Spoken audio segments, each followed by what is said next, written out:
সালামু আলাইকুম। আমি নাইম দক্ষিণ কোরিয়া থেকে। আশা করি যে যেখান থেকে আছেন সবাই ভালো আছেন, সুস্থ আছেন। এই দোয়া প্রত্যাশা কামনা সবসময় থাকে। তো স্বাগত আমার ইউটিউব চ্যানেল লাইমিলিতে। যদি চ্যানেলটা ভালো লাগে তাহলে সাবস্ক্রাইব করে পাশে থাকা বেল আইকনটা ক্লিক করে রাখবেন। আর যদি ভালো না লাগে দেখতে থাকুন, দেখতে দেখতে ভালো লাগা ভালোবাসা হয়ে যাবে। তো খুবই সেন্সেশনাল ইস্যু। আপনারা জানেন যে আমাদের বাংলাদেশের যে ভোলার যে ঘটনাটা খুবই মর্মান্তিক মর্মাহত ঘটনা। তো এই ঘটনাটা কোনোভাবেই কাম্য না। বাংলাদেশ পুলিশের তরফ থেকে এটার জন্য সমবেদনা জানিয়েছে তারা একটা বিজ্ঞপ্তিতে। আর এখানে নতুন একটা চাঞ্চল্যকর তথ্য সামনে এসেছে। যে খবরটা আমি আপনাদেরকে বলছি এটা হচ্ছে 20 অক্টোবর, মানে গতকাল রাতে 9টা 3 আপনার প্রথম আলোতে অনলাইন পত্রিকাতে প্রকাশিত একটি সংবাদ, যেখানে আপনার এই ঘটনাটার বিস্তারিত অনেক তথ্য উঠে এসেছে। আর আপনি ডেসক্রিপশন লিঙ্কে আপনার এই খবরটা লিঙ্ক দিয়ে দিব। অনেকে ভাববেন যে আমি আসলে কই থেকে বানায় বলছি, এমনি আমার নামে অনেকে বলেন।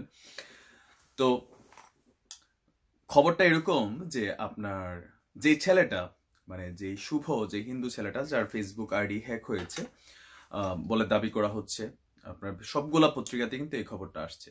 এখন প্রথম আলোর তথ্য অনুযায়ী যে আপনার গত শুক্রবার এই বৈদ্য ছেলে বা শুভ, আমি শুভে বলছি, নামটা অনেক বড়, এই শুভ ছেলেটা তার ফেসবুক আইডি হ্যাক হয়েছে বলে আপনার বোরহানুদ্দিন থানায় একটা জিডি করেন। তো জিডির নাম্বার হচ্ছে 440।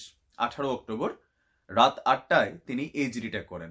এই জিডিটা করার পিছনের কারণ হচ্ছে যে তার আইডিটা হ্যাক করে কে বা কারা তাকে মোবাইলে ফোন করে বলে যে কিছু টাকা দেওয়ার জন্য 20,000 টাকা, যদি না দেয় তাহলে তার আইডি থেকে নানান ধরনের বাজে কিছু করা হবে।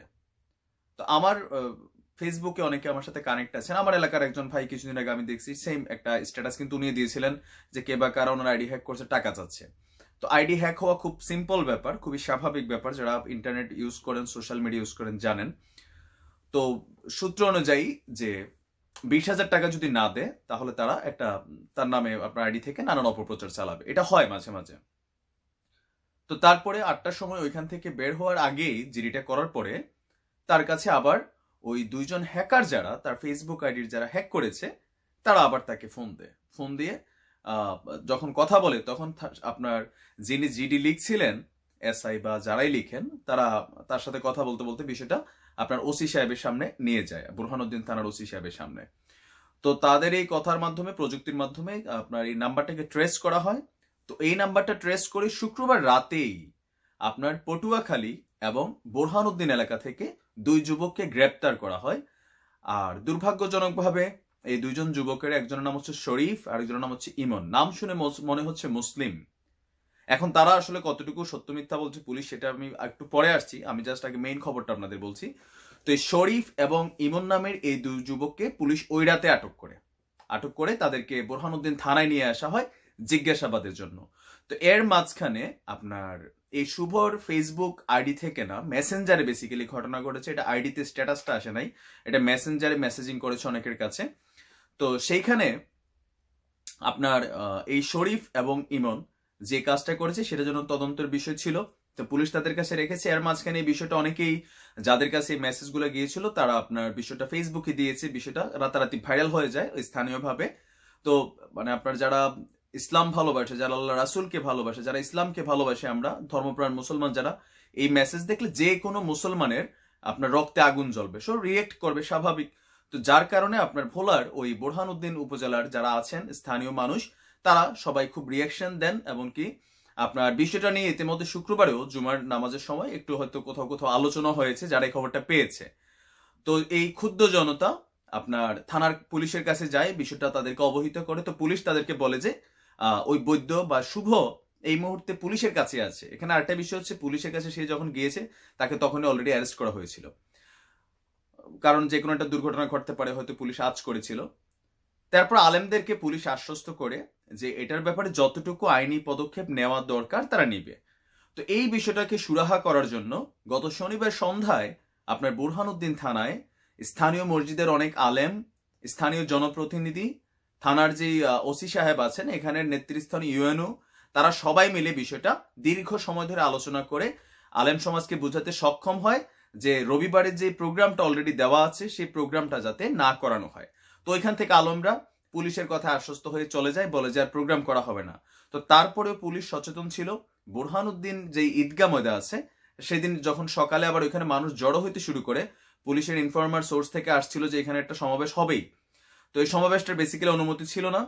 তো আপনার ভোলা জেলার যিনি ডিআইজি আছেন, অতিরিক্ত ডিআইজি, তিনিও বেসিক্যালি ঘটনার দিন কিন্তু ওই বুরহানুদ্দিন ঈদগাহ ময়দানে তারা হাজির হন। যখন দেখেন এখানে হাজার হাজার মানুষ সমবেত হচ্ছে, হাজির হয়ে ওই যে ঈদগাহ মসজিদের ইমাম সহ, বাজারের মসজিদের ইমাম সহ তাদেরকে নিয়ে এই যে ডিআইজি সাহেব, তারপর হচ্ছে এসপি সাহেব, পুলিশ বা মসজিদের ইমামরা মানুষকে বুঝিয়ে আপনার 10টার মধ্যে অনেককে বিদায় করে দেয়। তো পুলিশের ভাষ্য অনুযায়ী বিদায় টিদায় করে তারা মসজিদের একটা কক্ষে বা ঈদগাহের একটা রুমের কক্ষে তারা বসছিল। এর মাঝখানে হঠাৎ করে আপনার আরেকটা টিম তারা আসে। তারা এসে আবার মাইকে প্রচারণা চালাচ্ছিল যে সবাইকে একত্রিত হইতে হবে, এটার বিরুদ্ধে দাঁড়াইতে হবে।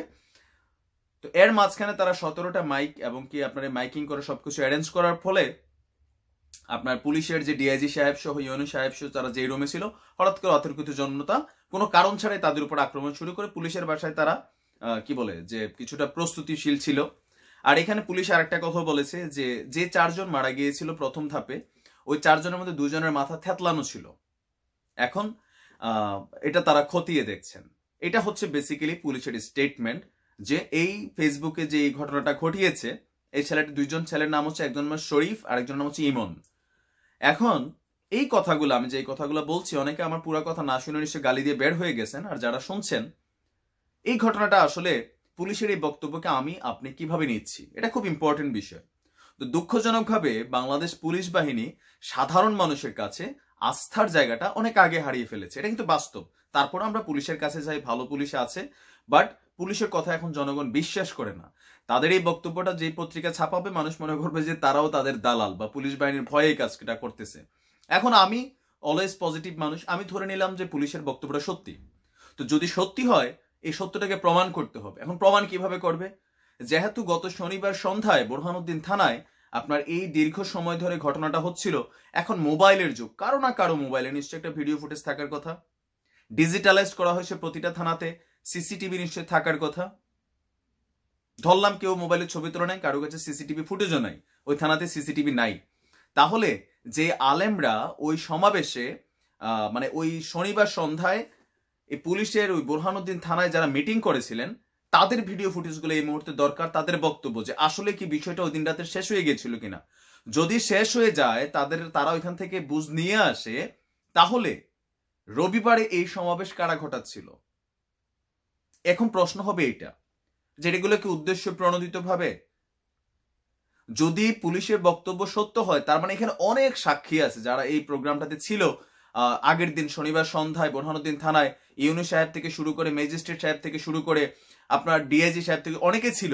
তো তাহলে তাদের কিছু ভিডিও বক্তব্য টেলিভিশন মিডিয়ার মাধ্যমে অথবা প্রিন্ট মিডিয়ার মাধ্যমে অথবা ফেসবুকের মাধ্যমে অথবা ব্যক্তিগত আইডি থেকে ভিডিও করে করে পুলিশের এখন দায়িত্ব এটা ছাড়া উচিত।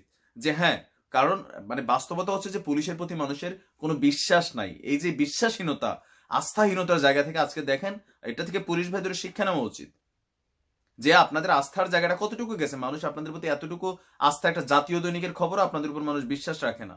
সো আপনারা যে কারণে অন্যায়টা করেছেন, এতগুলো মানুষকে গুলি করেছেন, আপনারা আত্মরক্ষার্থে করেছেন। আত্মরক্ষার্থে আপনি রাবার বুলেট ছুটতে পারতেন, টিয়ার শেল ছুটতে পারতেন।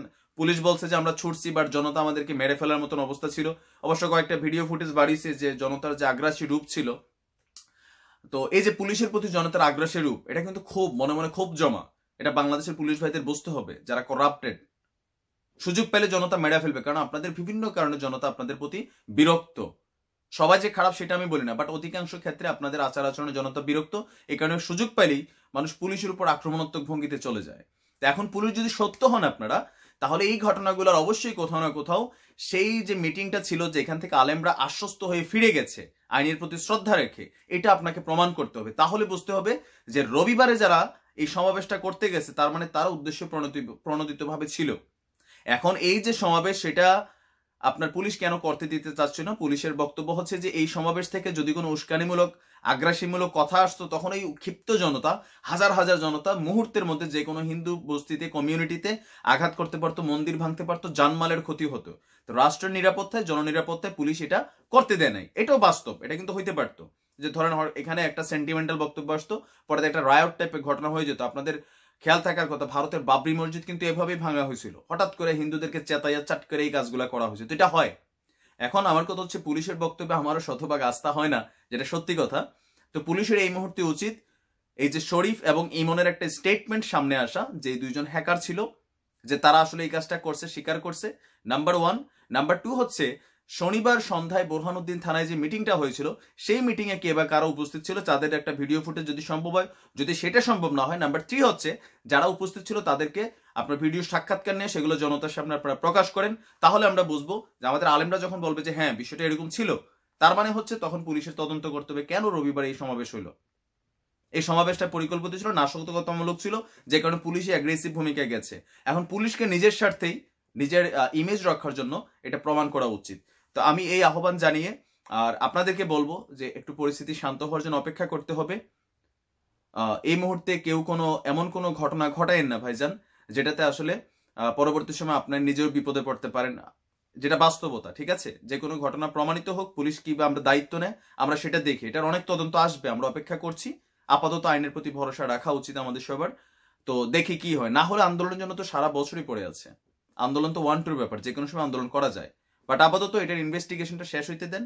যাদের নাম বলা হচ্ছে তাদের বক্তব্য আমরা শুনতে চাই, তারপর আমরা আসলে বুঝবো যে ঘটনার শেষ কোথায়। তো আজ এই পর্যন্তই, হতে পারেন আপনি আমার সাথে দ্বিমত, তো গালি দিয়েন না অন্তত, আল্লাহর দোহাই লাগে। আর যদি ভালো লাগে সাবস্ক্রাইব, আর ভালো না লাগলে দেখতে থাকুন। আসসালামু আলাইকুম রহমতুল্লাহ।